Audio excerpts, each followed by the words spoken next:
New Zealand is a country built for waterfall hunters, and this trip was all about trying to see as many as possible in 22 days. I had a great plan, but it kept getting rewritten by the weather, injury, ferry delays, whatever random waterfall I decided to detour to. But first, I had to get to New Zealand. At 13 plus hours in the air, crossing the international date line, arriving 2 days later, feeling like your internal clock had been thrown out the window somewhere over the Pacific, you weren't sure what you were going to accomplish. So to overcome that, I used the Argonne Anti-Jet Lag Diet for the first time, a fasting protocol developed by Argonne National Laboratory that syncs your body to the destination time. It worked. I landed in Auckland, picked up the rental car at Snap Rentals, and instead of heading straight to the hotel and collapsing, I went straight to the first stop, which is Auckland Botanical Gardens, after a brief provision stop at a grocery store. That's just because, hey, I'm in New Zealand. I gotta do something. At the Botanic Gardens, it served as a great first stop. One, it's scenic. Two, it had its gentle paths that got the body ready for what came later. From Auckland, I headed south into Waikato region, and the waterfalls started immediately. Hunua Falls, just a half mile from the parking, but it had a 110-foot drop into a dark green gorge. Kind of place that reminds you why you bought your ticket to New Zealand in the first place. But Hunua was only the first waterfall, as Wairere Falls was waiting. It was a decent trek in, and my legs were being powered by the excitement of a new waterfall. There's something about chasing a waterfall that resets. Each one feels like a small reward for showing up. After lunch at a restaurant that had its own walking track, yeah, I was in New Zealand. It was finally time for a proper trail. I tried Cadman Track. Yes, this was my first day in the country after a long overseas flight, but that anti-jet lag diet, it was doing its job. And I was able to sneak in this hike because rain was forecast the next day, so I was trying to do as much as possible. That hot spring I was going to use to soothe the body, well, that was dropped, and instead, my exhausted body made it back to the hotel, and I found that. One thing from a Stoic perspective, Epictetus said, make the best of what is in your power. Take the rest as it happens. So the pillow was just a reward. Day 2 started in the Karangahake Gorge. This is one of those places that never makes the highlight reels. It absolutely should. An old gold mining tunnel from the 1870s was both scenic and had unexpected history. I just had to add one more waterfall, and Owharoa Falls delivered. From there, the landscape opened up into the Bay of Plenty, an area known for its little beach town. I parked the car at Waihi Beach to get some sand between the toes, and then relocated to Mount Maunganui to hike up the hill of the same name, often translated as caught by the morning sun. Well, I missed that morning sun, but was still left thinking.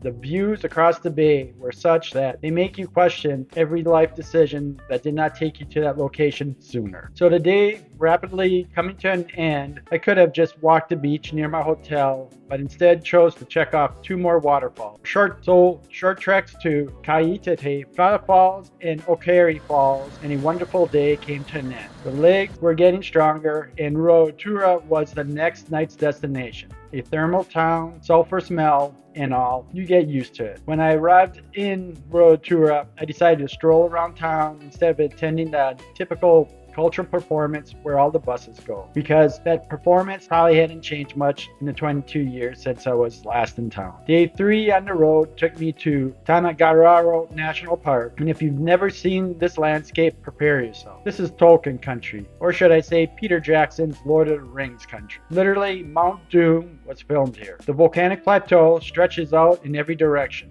ancient and indifferent. You feel very small standing in it. But before I got there, I took one of my typical detours because I saw a waterfall marked on the map. And I was rewarded with one of the best waterfalls of the trip, that being Marakopa Falls. That combined with Piripiri Cave Walk and lack of other people in the area made it a special stop, as you definitely had time to reflect on how fortunate one is to see such sight. Then it was back to the actual schedule, a relaxing hike to Omaru Falls, where you share the path with sheep, which I was to learn is pretty common in New Zealand. In my worldview, you can't have too many waterfalls, and Omaru was a good one. I stayed that night in Taranaki, a quiet little river town, knowing that tomorrow was supposed to be the biggest day of the entire trip. That is, supposed to be, because I was supposed to do the Tongariro Alpine Crossing. I've been dreaming about this one for a while. Consistently ranked as one of the greatest single-day hikes on the planet, I had to do it. I had the shuttle booked, was up at 6 a.m. I was ready to go. And then the weather hit. Over 100-kilometer-hour gusts and snow. That hike was not going to happen. The trail was closed. Unless I really was up for a special kind of suffering, and no, I was not. So here's the thing. The Stoics never promised you a smooth path, but they promise you can handle whatever path you get on. Marcus Aurelius wrote, "You have the power over your mind, not the outside events. Realize this, and you will find the strength." With the mountain closed, I still laced up my boots and went out to explore Tawhai Falls and the nearby Lord of the Rings fame Gollum's Pool. Then I had a hike with calmer winds due to the lower altitude to see Taranaki Falls through alpine scrub with volcanic landscape, and honestly, that was the lesson.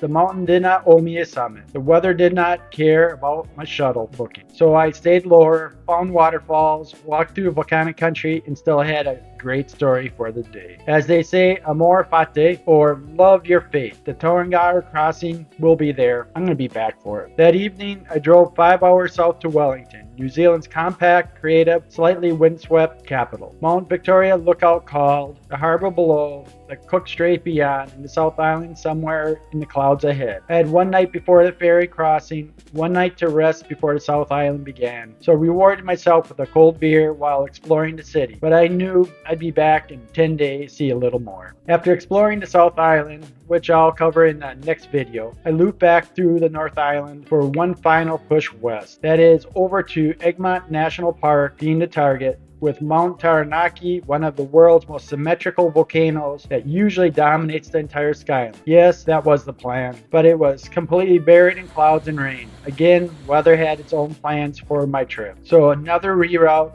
this one to the coast for a secluded black sand Otokoka beach, where I stood alone in similarly named falls, discharging its water onto the beach, thinking the area must have reserved the day for me because I was the only one there. Then I wondered, for a moment, why such a place of beauty is not talked about more. Then I realized, in New Zealand, this is just common. Then I headed over to New Plymouth, a quaint coastal town, and climbed a steep but small Paritutu rock, which offered both scenic and industrial view. Not Mount Taranaki, but that's okay, as it was smaller but suitable consolation prize, before settling in for the night at an Airbnb nestled in the hills. The next day, Raglan was the destination, a surf town on the west coast that runs at its own pace. The route there took me past the Three Sisters, rocks along the coast, who I heard are still single, but for some reason, even though visiting, being nice, I did not get their number. Then it was up to Bridal Veil Falls, beautiful falls, by the way, before heading over to the waterfront, renting a kayak and checking out those wonderful rock formations. I found myself thinking this is the kind of place I could actually live here. The last night was reserved for Pia, the